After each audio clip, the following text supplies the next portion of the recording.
Así que vamos a hablar del ministerio de la iglesia. Y voy a hablar como pastor. Yo he tenido la oportunidad de pastorear durante ya unos años. Y si yo hubiera sabido que el pastorado era así, no lo hubiera entrado. Eso es la mera verdad. Cuando yo tenía 19 años fui llamado al pastorado y comencé a pastorear. Primero me dejaban en el grupo de jóvenes, fuerte. Alma Hernández, justamente maestra, allá en Emanuel, fue la primera que me involucró con los jóvenes y comencé a estar con ellas sirviendo ahí. Justamente en Emanuel eran como 350 chavos, eran un montón de jóvenes. Y me apabulló la primera experiencia que tuve ahí con ellos.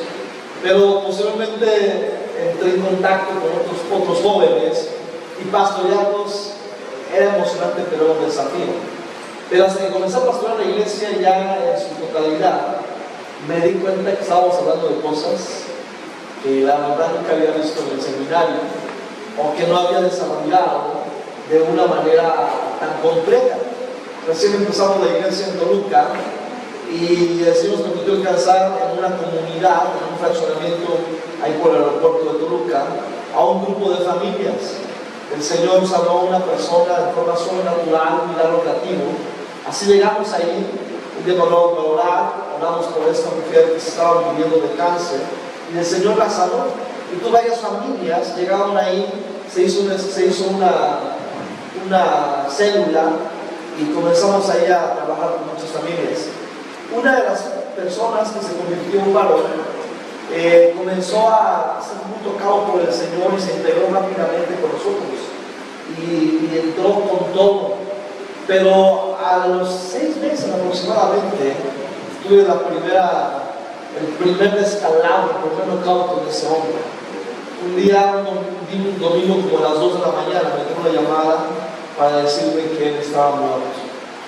Y cuando llegué a la cena y ver que había sido un suicidio y que había sido una experiencia muy, muy difícil, dije, no es posible que esto esté pasando. Tenía un año en el ministerio de ya la iglesia como tal y me encontraba con mi primer suicidio de uno de mis colaboradores cercanos. Y créeme que ese día quise decirle al Señor gracias, pero creo que mejor me voy a dedicar a una carrera, está más tranquilo estudiar y vivir profesionalmente que andar metido en esto. Ahí comprendí por primera vez la dimensión del conflicto espiritual que enfrenta la iglesia de Cristo. Lo complejo que es ministrar personas que vienen con muchos trasfondos, que vienen con un pasado a veces de mucho dolor, de muchas heridas, que vienen de diferentes contextos y que no era suficiente con darles una buena palabra de ánimo, sino que había que trabajar más allá de eso. Y bueno, la verdad es que comencé a descubrir que el ministerio era completo. Fui a Raúl aquella semana, casi diciéndole, te entrego a la iglesia, gracias, pero ya no le digo. Y recuerdo su típica forma de ser nuestro pastor, me extendió la mano y me dijo, bienvenido al pastor. Y nunca me dejó, por supuesto. Me acuerdo que eso me llevó, estaba estudiando lo de depresión, ¿te acuerdas de la depresión? Y yo le decía, ¿cómo pastoreamos a gente deprimida? ¿Cómo podemos pastorear a gente que trae un pasado tan complejo, tan difícil y que a veces una lectura general de la Escritura y una oración general no va a sustentar eso, no va a ayudar, no porque no tenga poder, sino porque tenemos que trabajar en el fondo? Yo estaba solamente trabajando en la superficie. Entonces, el ministerio es una gran bendición. Yo creo, debido a todo lo que ocurrió en los años, que el ministerio es una respuesta de Dios para la sociedad. Porque así como aquella ocasión se me fue ese hermano, yo me acuerdo que regresé a casa, me metí a mi habitación, lloré y le dije al Señor, nunca más el enemigo me va a quitar una persona por sus hijos. Nunca más voy a estar tan distraído como para no darme cuenta de las señales que una persona en esas condiciones está mandando. Obviamente me tuve que poner a estudiar, me tuve que meter a orar a otro nivel y tuve que comenzar a trabajar de una manera distinta, porque estaba decidido a que el enemigo no me iba a quitar a un solo joven, a un solo hombre o una mujer que se iba a suicidar en el ministerio.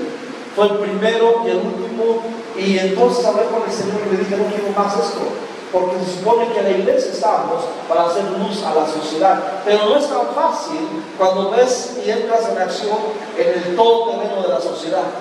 Y sin embargo, sigo creyendo que la iglesia es la oferta de Dios para la sociedad con todo el caos que la sociedad tiene.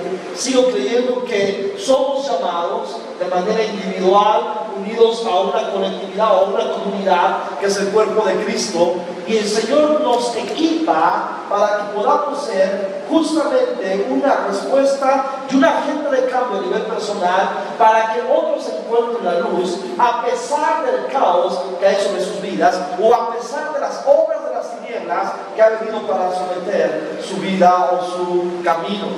Sigo creyendo que el Señor sigue teniendo a la iglesia como el mejor de los recursos donde su reino fluye para que la sociedad pueda experimentar refrigerio, paz, salvación y vida.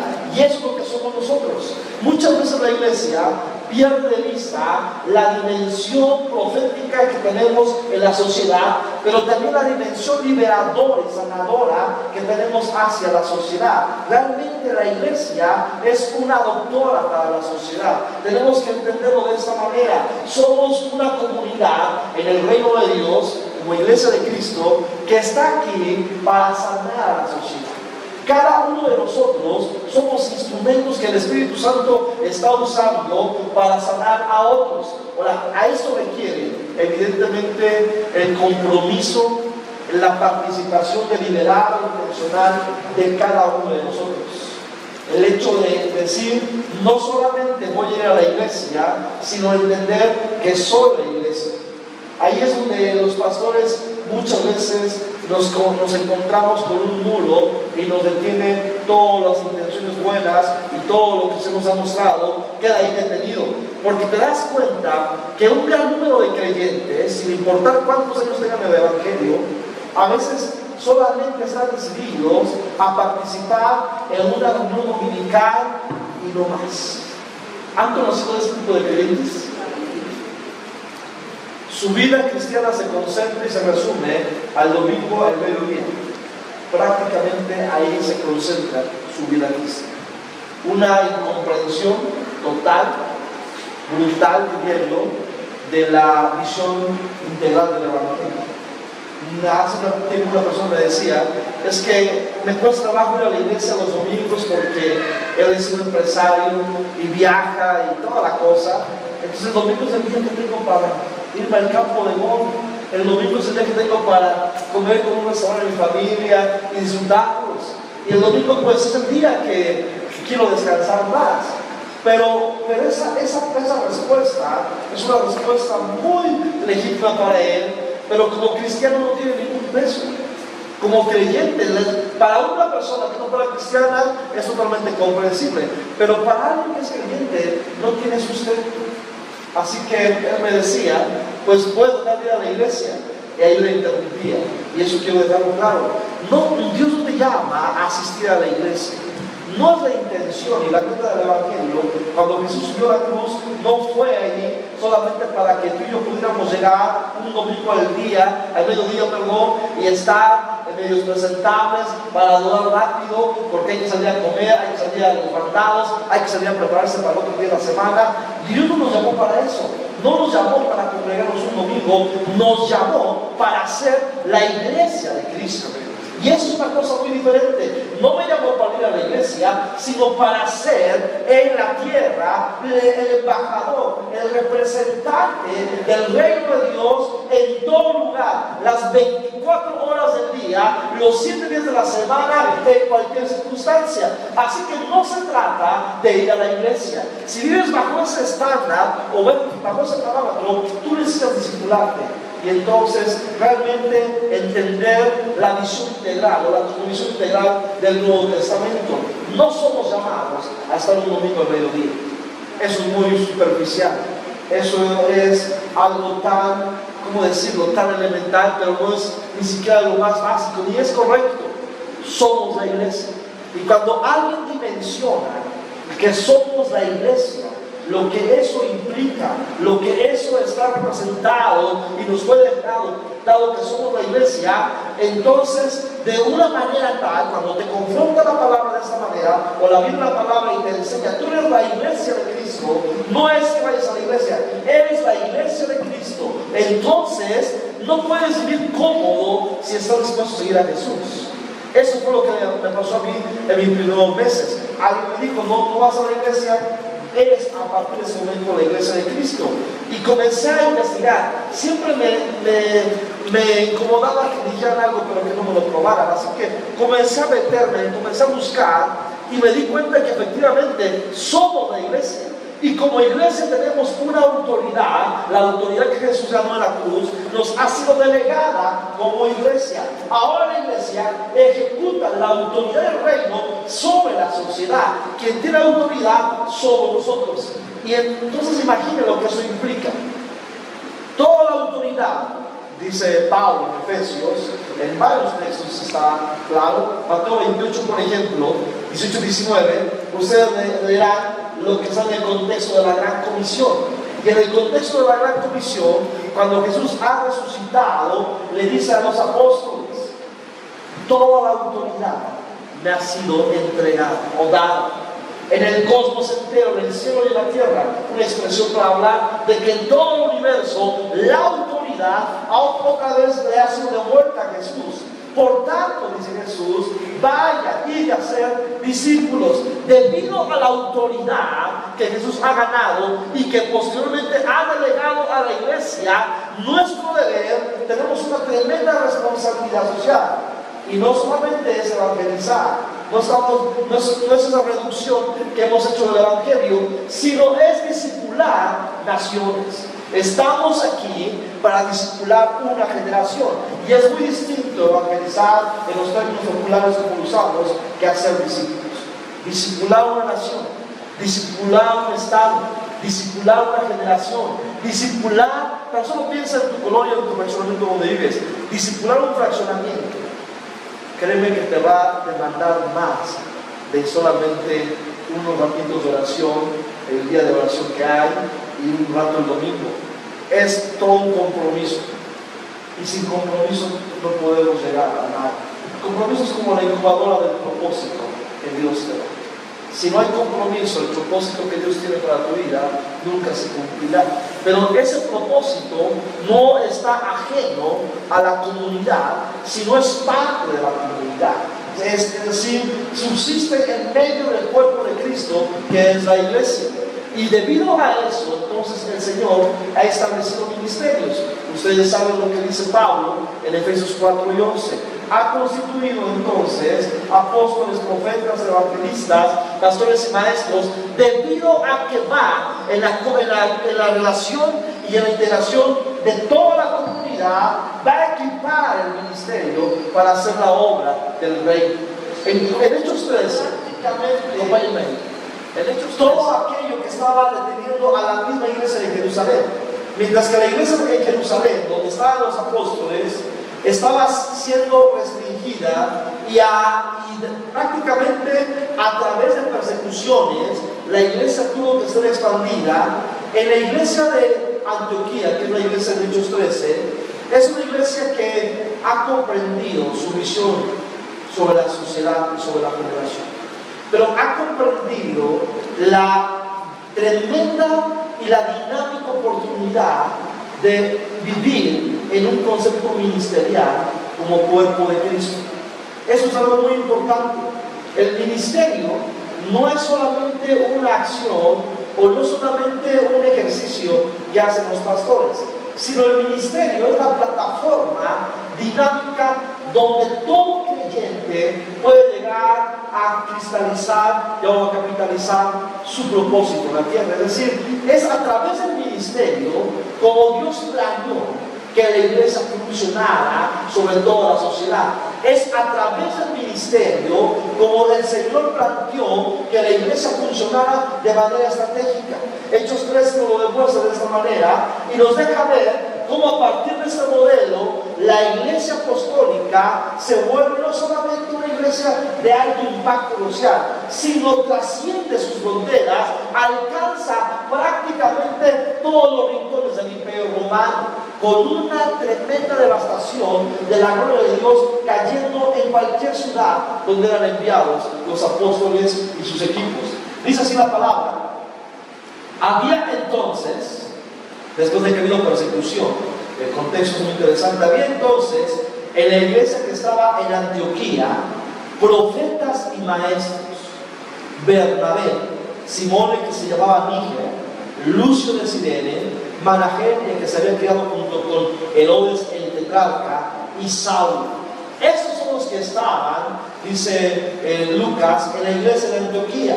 Pero él especifica que había dos ministerios funcionando de una manera estratégica: había profetas y maestros. La intención de Lucas es enseñarnos que los ministerios son interdependientes y que los ministerios trabajan en una unidad, y que evidentemente esos ministerios habían entendido cómo podían operar para empujar la iglesia más allá de su propia comunidad.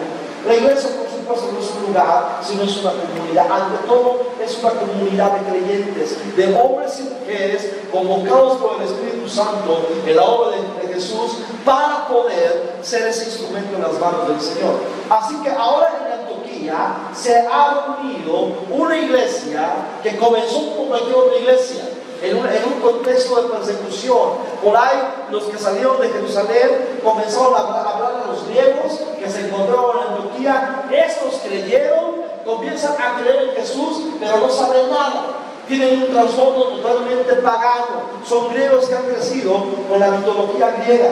Así que envía a los apóstoles a Bernabé. Bernabé comienza a enseñar, comienza a ministrar a aquella gente. ¿Cuál es el resultado? La palabra comienza a crecer. Más paganos griegos comienzan a convertirse. Ya no son 100, ya no son 200, son 500, y el número va creciendo.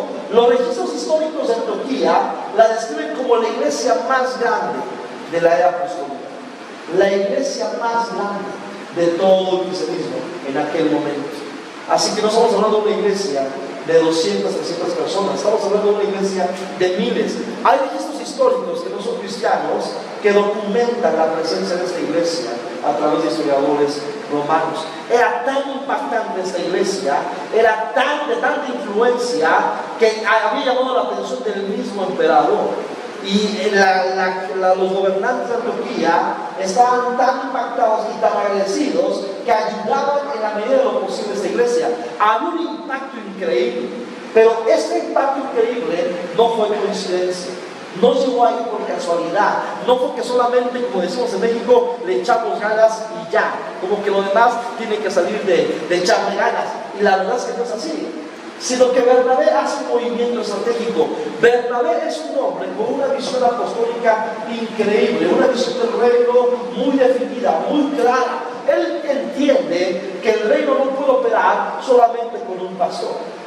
Él entiende que la iglesia no va a poder impactar si solamente hay un par de pastores en la iglesia y predicando y haciendo todo el esfuerzo necesario para que la iglesia se mantenga. De hecho, no es una visión de mantenimiento, sino es una visión de expansión. Está buscando que la iglesia se expanda. Es la visión apostólica. Está buscando que la iglesia no solamente se congregue un domingo, sino que la iglesia transforme una sociedad. Eso tienes que tener presente si tú eres un creyente nacido de nuevo y entiendes que eres iglesia. No estamos aquí para hacernos sentir bien. Cuando hay gente que de repente viene a una congregación y comienza a ver, ay, la alabanza, esas de Marcos ya son viejitas, o esas de Cristo están muy alocadas. De verdad que si a mí me vienen así, yo me acuerdo de mano, te lanzo con Albucino, vete con alguien de los que te entretiene, porque aquí eso no es para mí eso. No somos una iglesia de entretenimiento. Si te gusta la alabanza, si no te gusta, si el desayuno, si las mujeres, si los de eso no abona y no ayuda en nada a la iglesia. Si tú conoces a un cristiano de esos, yo te digo, ora por él y exhorta. Si puedes con los zapes, también. No hay buena imposición de manos, perdón, con fuerza. No creen que es otra cosa. Pero la verdad es que eso no pone nada en el reino. ¿Sabes por qué? Porque cuando tú entiendes el Evangelio y te comprometes con Jesús, lo que menos te interesa, los detalles que a veces surgen de la forma de la iglesia, es algo que no es trascendente. Queremos transformar una sociedad, eso es lo que nos interesa. Mientras somos parte de una generación, queremos que esa generación sea transformada. Así que no me interesa si pintan de azul o de blanco, no me interesa si hay más lucecitas o menos lucecitas, no me interesa esa forma que de alguna manera no tiene ninguna trascendencia. Lo que nos interesa es transformar nuestra sociedad. Queremos que nuestra sociedad experimente la visita gloriosa del Espíritu Santo, y eso entonces sí me va a exigir más. Eso entonces sí me compromete a otro nivel. Eso requiere que yo actúe con sabiduría, con inteligencia, con santidad, con prudencia. Eso requiere que yo esté comprometido en un nivel profundo con el ministerio de la iglesia. Pero también tenía esa visión.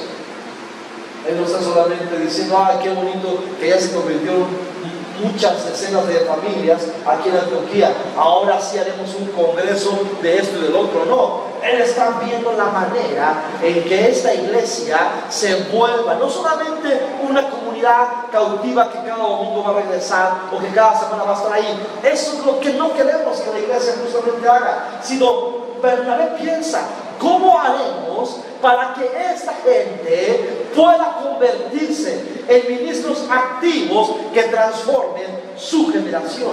¿Qué haremos para que esos creyentes, estos griegos, estos gentiles que vienen con una cultura pagana, con una cosmovisión pagana, puedan entender el reino y después se vuelvan ministros dinámicos de ese reino que transformen su sociedad? Lo que hace Bernabé, según el registro de Hechos, es que va hasta Tarso a buscar a Saulo.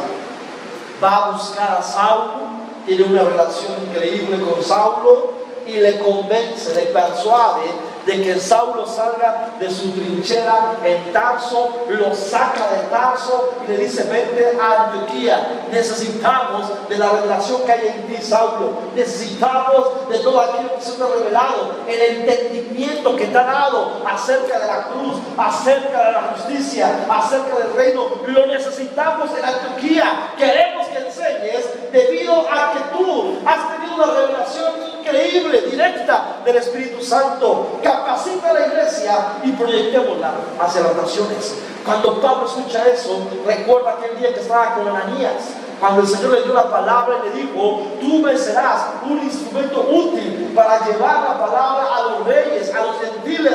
Pablo pone entonces con esta persuasión de Bernabé y va a Antioquía. Y entonces, después de un buen tiempo, vemos que hay profetas y maestros. Hay un ministerio. Hay un ministerio. No es que la están haciendo de profetas, no es que la están haciendo de maestros. No, hay un ministerio. No sé si eso lo logro explicar bien. Es un ministerio, es decir, no es alguien que tiene intenciones de enseñar en la escuela dominical porque no haya otro más. No.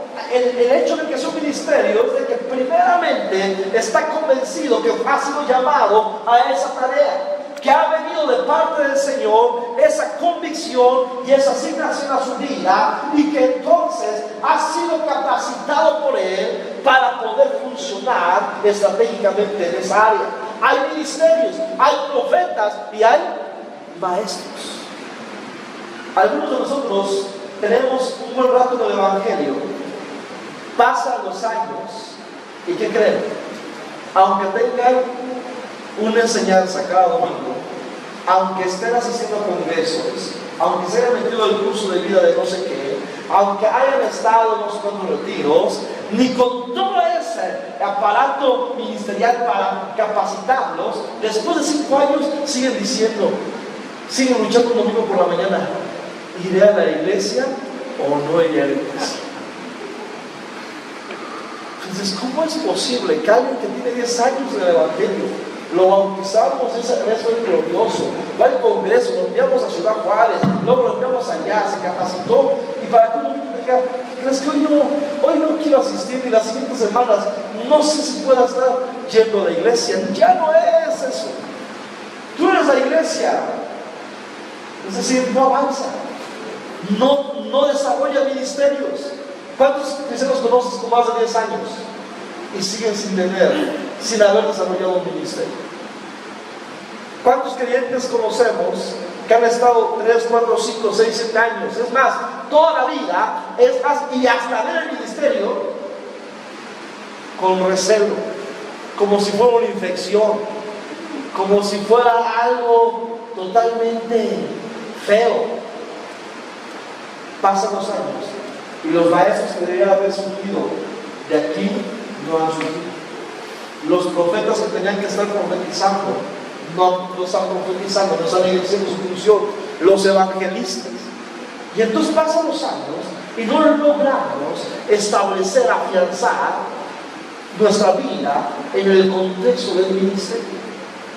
Pero en Hechos 13, si algo en Lucas nos quiere demostrar, es cómo cuando se establece el ministerio y esos ministerios trabajan en una interdependencia mutua, en una unidad solidaria, entran en una dinámica para administrar mutuamente, la iglesia se proyecta a otro nivel. Y entonces a esos ministerios no están ahí solamente para hacer ruido el domingo. Esos ministerios están tan pujantes, están tan saciados, tienen una visión tan agresiva que cuando el Espíritu les habla, inmediatamente los proyecta hacia afuera. Los siguientes versículos, chequen cómo dice la palabra. Pero están ya nombrados los ministerios, por lo menos hay 5 líderes de importancia en Antioquía. Y dice que en el versículo 2, ministrando estos al Señor y ayunando, dijo el Espíritu Santo, apartarme a Bernabé y a Saulo para la obra a que los he llamado. Estos ministerios, dice el versículo 2, hacen algo particular. Esos ministerios no están buscando oportunidades para descansar, no están buscando oportunidades para activar su vida social. Versículo 2 dice que estos estaban haciendo algo muy concreto, muy claro, con un sentido profundo de su misión como hijos de Dios y como creyentes, ministrando estos al Señor. Pero esa administración estaba caracterizada de una búsqueda altamente espiritual. ¿Qué estaban haciendo? Ayunando. ¿Cómo no va a haber revelación? ¿Cómo no va a haber tal impartición de revelación y unción en esos ministerios si están determinados a buscar al Señor? Están determinados a saber qué Dios tiene para ellos, independiente de sus funciones. Cuando tú estudias la vida de esos hombres, te das cuenta que están en el ministerio, pero son empresarios. Te das cuenta que están en el ministerio, pero tienen una función de asesoría del gobierno. Ahí mismo se menciona aquel que se había creado con ¿quién? Con Herodes, el tetrarca, aquel que estaba o que había tenido una experiencia y una educación tan especial que se codeaba con la aristocracia romana, con la crema innata del gobierno de aquella época. Pero sin embargo, eso no lo usó de justificación, eso no era el pretexto, eso no era la excusa para decir no puedo estar en el ministerio, sino la visión profunda y apostólica que había en ellos les hacía que el ministerio fuera lo que gobernara su vida. Las demás acciones, tú ves que Pablo era un hacedor de tiendas y sabes que Pablo mantenía su ministerio, nunca dejó de hacer tiendas, solamente cuando estuvo preso, pero él sostenía este ministerio. Él tenía como un pequeño empresario, pues, mientras seguía como empresario, su dinámica de trabajo era muy interesante. Cuando llegaba a una ciudad gentil, Pablo de lunes a viernes prácticamente estaba trabajando haciendo tiendas de campaña y estaba trabajando en todo este proceso con pieles, compraba pieles, iba al puerto de Efeso para comprar, para agarrar pieles adecuadas, los hilos, etc. Pero el viernes dejaba esa tarea y se metía a argumentar en la sinagoga de los judíos. Siempre llegaba primero con los judíos. Se metía a disputar, a enseñar el Evangelio. Viernes y sábado Pablo estaba comprometido para enseñar el Evangelio primeramente a los judíos, y el domingo, lo que hoy es domingo para nosotros, estaba disputando en las plazas públicas para enseñar el Evangelio, hasta que iba forjando una iglesia.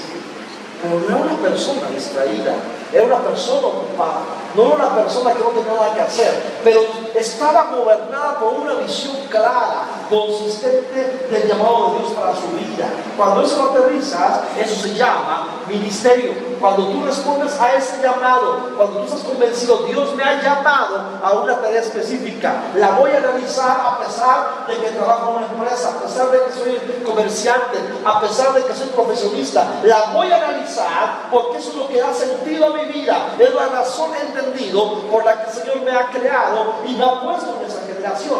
Cuando una persona está convencido de esto y lo realiza, entonces entra al ministerio. Esto es el ministerio en el sentido bíblico.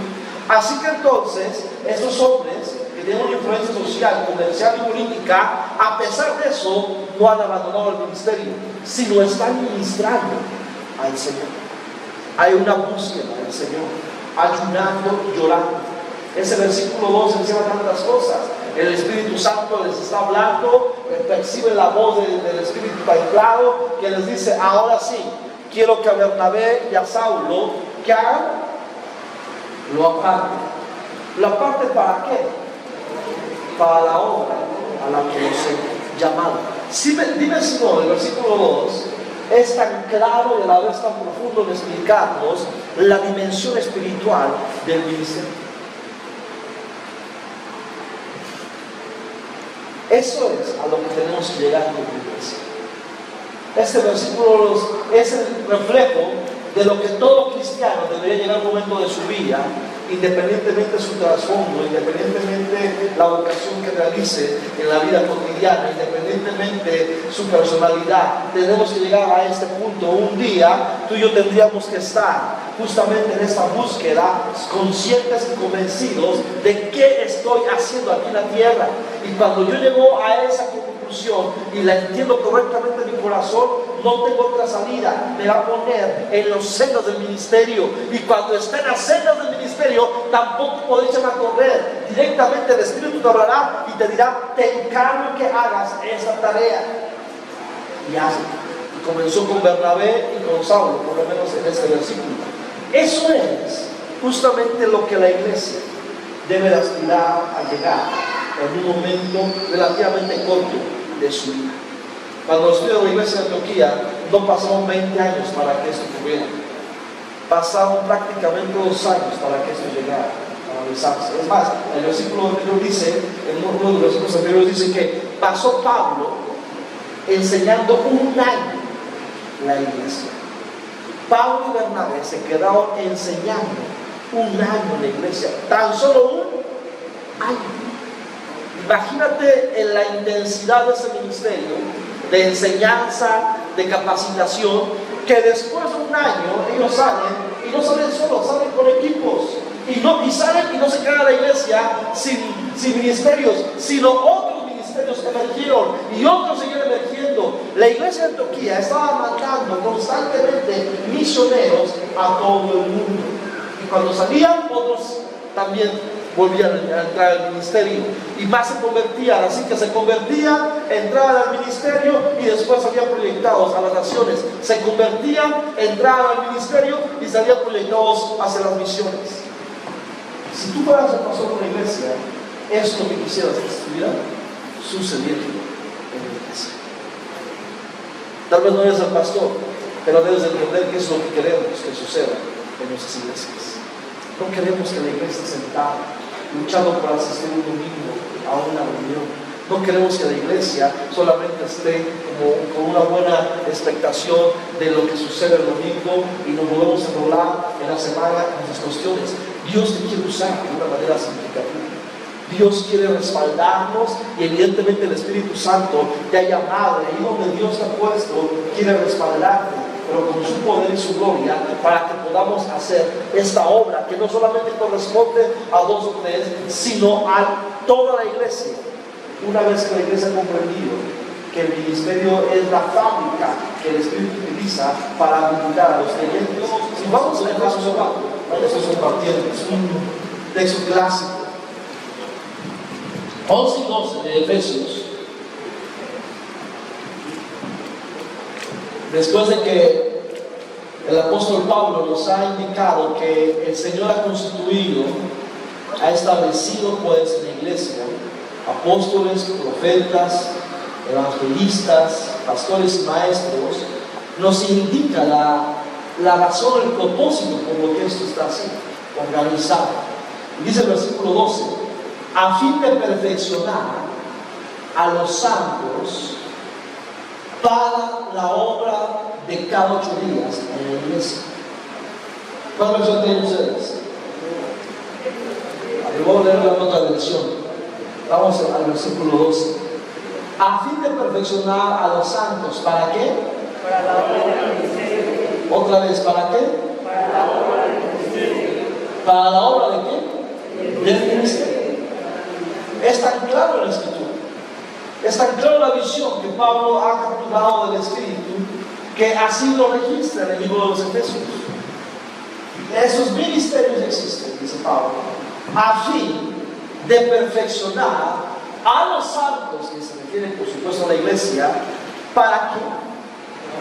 Para la obra del ministerio. Donde Dios te quiere pues es en la obra del ministerio.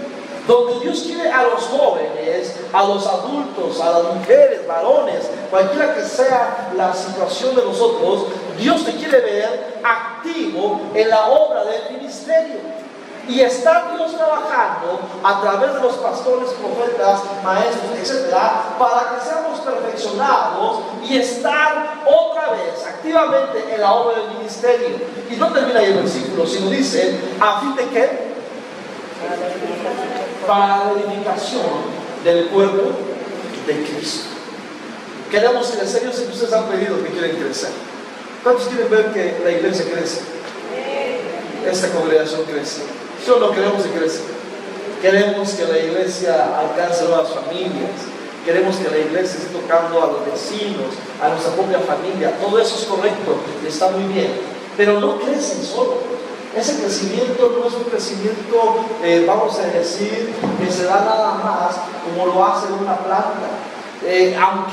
Aunque podemos ver la metáfora en la Escritura, siempre y cuando estemos haciendo lo correcto, entonces creceremos de manera natural. Pero parte de hacer lo correcto es que la iglesia esté involucrada otra vez en la obra del ministerio. Si estamos solamente llegando los domingos, pero cuando llegamos, si estamos solamente llegando los domingos y ya con eso sentimos que estamos cumpliendo con el Señor, estamos demasiado lejos. Si estamos solamente participando de una manera general y ya que el Señor ya pasó, ya no me exijan más porque tú sabes que tengo mucha chamba, tú sabes que ando de aquí para allá y que tengo compromisos, tengo 3 chamacos, entonces ya no me cambies la mano. La verdad es que tú tampoco has comprendido de la vida. Si te llamó Jesús, tu vida debe ser cristocéntrica. Si el que se te reveló a ti fue Jesús, la vida debe ser cristocéntrica. Y una vez que es cristocéntrica, entonces la vida gira en torno a ese llamado y a esa relación que tenemos con Cristo. Nuestros hijos adhieren a ese llamado. Nuestra vida pues funciona alrededor de eso y no al revés. No está funcionando alrededor de mi trabajo, alrededor de mis ingresos, alrededor de mi vida social, sino todo lo que soy como creyente está girando alrededor. Mi centro de gravedad pues se llama Jesús y el llamado que nos ha dado. Eso es como la iglesia vivía en los primeros siglos del cristianismo. Su centro era Cristo y nada más. Si tenían que abandonar algo que no tenía que ver con ese llamado, sin problema lo hacían. Si tenían que vender algo que no abonaba con ese llamado, sin problema lo vendían y lo usaban para cumplir ese llamado. Si tenían que renunciar a elementos vitales y eso que la familia en el contexto griego era muy importante, se tenían que renunciar a veces a situaciones de orden familiar. La iglesia lo hizo, lo hemos olvidado en la actualidad, pero cuando tú te metes a estudiar la historia de la iglesia primitiva, vas a encontrarte cientos de testimonios donde muchas familias prácticamente entran en una división a causa de la fe. Estudia la historia de los mártires y vas a darte cuenta de lo que estamos diciendo. Pero la iglesia prevaleció. El testimonio de la iglesia era tan fuerte. El testimonio de la iglesia fue arrollador, al grado que puso de rodillas al imperio en tan solo 3 años. Fue una cosa increíble. Era una iglesia comprometida con el Señor a través de la obra del ministerio.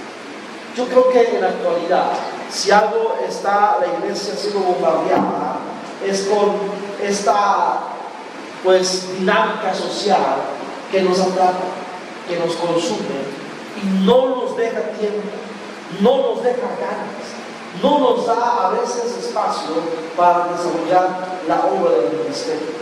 Tenemos que revelarnos a ese sistema de vida que no corresponde. Como Pablo diría en Romanos 12:2, ustedes recuerdan este versículo clásico, a la iglesia de Roma le dice: no se conformen, no se hagan o no se adapten al estándar de la sociedad. El estándar de la sociedad te va a llevar a ir en contra del reino. Como lo hemos aprendido, el reino es un reino contra cultura, generalmente está empujando contra la corriente social, generalmente va en contra, aún por aceptado y normal que se vea, no quiere decir que sea correcto o que así sean las cosas en el reino. Así que, de alguna manera, tenemos que revelarnos a ese estilo de vida que nos lleva a una dinámica donde nos aleja de la posibilidad de poder generar familias correctas y también ministerios que impacten nuestra generación. Si no te revelas a ese estándar de vida, te van a pasar 20, 30 años y vas a, después de estar jubilado, decir: bueno, ¿qué pasó con lo que Dios tenía para mí? Pues no pasó nada, porque no respondiste a lo que Dios te había llamado a realizar.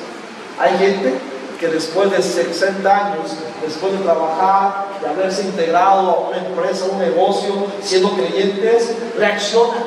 Yo me encontré con uno de ellos y me dijo después de los 60: ya me di cuenta que tenía un llamado.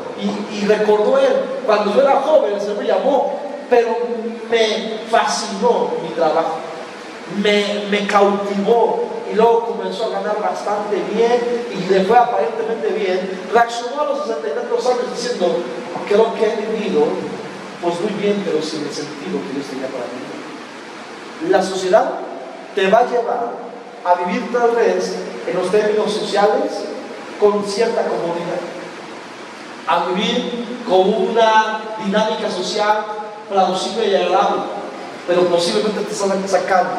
El enemigo está usando eso para sacarte del llamado al cual Dios te ha convocado desde la eternidad. Es una cuestión donde la iglesia determina responder al llamado de Dios o responder al llamado de la sociedad. Eso es básicamente lo que está pasando en la iglesia en ese sentido. La iglesia responde al llamado de Dios o responde a su llamado social imperante, inmediato, que le deja la gran necesidad que tiene día con día. Pero algo tenemos que hacer respecto a eso. Si respondo al llamado de Dios, entonces tendré que ajustar mucho para que yo no sea atrapado por este espíritu de la sociedad que me está quitando de caminar con el Señor de una manera adecuada. Yo ponía a pensar, si Pablo no hubiera respondido al llamado de Dios y se hubiera dejado tratar por el espíritu de su revelación y hubiera mejor preferido que consolidar una vida como un gran fariseo, como un gran maestro de la ley, y se hubiera establecido en su revelación para solamente conseguir eso, ¿qué hubiera pasado de la iglesia y del cristianismo? ¿Qué hubiera pasado si Pablo, un hombre como Pablo, no hubiera respondido al llamado? Si lo dimensionas, hubiera sido un desastre para la iglesia. Pero posiblemente nuestro llamado como creyentes tiene mucho que ver y aportar de la misma manera como lo hizo Pablo. ¿Qué tal si tú no respondes al llamado de Dios y sigues integrado en tu vida cotidiana? Mucho de la gente que Dios iba a salvar, mucho de la gente que Dios quiere alcanzar a través de ti, muchas de las personas que van a ser restauradas, sanadas, discipuladas a través de ti, ya no podrán hacerlo. Ya nunca tendrán esa oportunidad por la decisión que he tomado de no responder al llamado de Dios. Y en esa medida se multiplican 100 creyentes que no responden al llamado de Dios, solamente se concentran a estar un domingo en la iglesia. ¿Qué ocurre para el reino? Tenemos 100 creyentes, 200 creyentes, pero ninguno de ellos discipula a nadie. 300 creyentes, nadie está restaurando a los demás. ¿Qué hacemos? La iglesia se estanca, no avanza, no hay impacto. Pero cuando la iglesia asume su llamado y su rol en el ministerio, así estés trabajando en el rincón más olvidado de la sociedad, Dios te va a usar. Así estés puesto en una zona de jerarquía política, social, Dios te va a usar ahí. Si tú has determinado responder al llamado de Dios, si has determinado caminar con el Señor de una manera específica, entonces Dios te va a respaldar. Hace un tiempo recibí una palabra a través de algunos hermanos. Los pastores la conocen.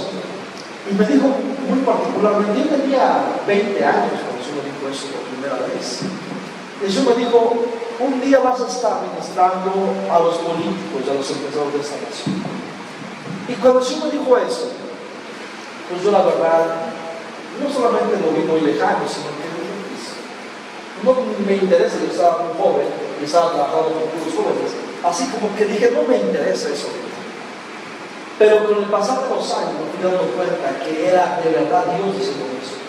Otra vez llegó otro profeta, y luego llegó otro profeta, y entonces me comenzaron a confirmar: prepárate, porque te voy a poner a ministrar políticos en esta nación. Prepárate, porque empresarios de esta nación fuertes van a venir y van a pedirte consejo. Y entonces comencé a ver que el Señor me estaba realmente encauzando por esto. Después de un tiempo, hace unos años, el Señor comenzó a guiarme justamente a esas personas. Y les voy a comentar esto por lo que estoy abordando en la iglesia. El Señor me llevó a varias personas a estar ministrando a algunos diputados federales y a algunos senadores. Una diputada en particular que estoy ministrando, que vino del Señor, me dijo: es tan difícil estar en el Congreso y estar en ese ambiente, y sin embargo me hablas de vivir para Dios, pero es tan difícil hacer eso. El Señor le había dado una posición muy importante en una secretaría de la nación, y estaba en una situación tan difícil que prácticamente iba a perder su carrera política si no había una intervención sobrenatural, por estar haciendo lo correcto, por no embarrarse como la mayoría de la gente que se embarra en este ambiente. Ustedes lo saben, no necesito explicar más de eso. Y entonces yo seguía insistiendo: compórtate como una hija de Dios, mantente como una creyente, defiende los valores de la palabra, no permitas corrupción, cosas así. Así que cuando estaban a punto de darle cuello, no había ninguna posibilidad de que hubiera una ayuda para ella, en la madrugada a su casa llama el presidente y le dice, de una manera sobrenatural: pues no te preocupes, a ti nadie te toca. Palabras más, palabras menos. Lo que quiero rescatar es que por mantenerse haciendo lo que Dios me llamó a hacer, y sin importar el medio donde estaba, Dios la respaldó. ¿Por qué digo esto? Porque otros dicen: es que en mi empresa la cosa está bien difícil. Ahí todos son bien adúlteros, ahí todos se van a los tables, ahí todos son bien alcohólicos. Y entonces, como que usan eso para justificar, es decir, pues está muy difícil el ambiente. ¿Cómo quieres que me comporte como cristiano en un lugar así? Te lo dimensioné a nivel político porque entendemos que en la política mexicana la cosa está de cabeza. Pero si algunos cristianos que están en la política pueden mantenerse y pueden respaldarlos, entonces lo puede hacer en cualquier ambiente de la sociedad. si te mantienes firme, si te mantienes comprometido con el Señor, si te mantienes buscando seguir al Señor, no importa el ambiente donde Dios ha puesto, no importa el trabajo que Dios te ha puesto. Esta mujer determinó servir al Señor, entendió que tenía que servir ahí en su función pública y que a pesar de su partido, que a pesar del ambiente, tenía que mantenerse firme. El Señor la promovió.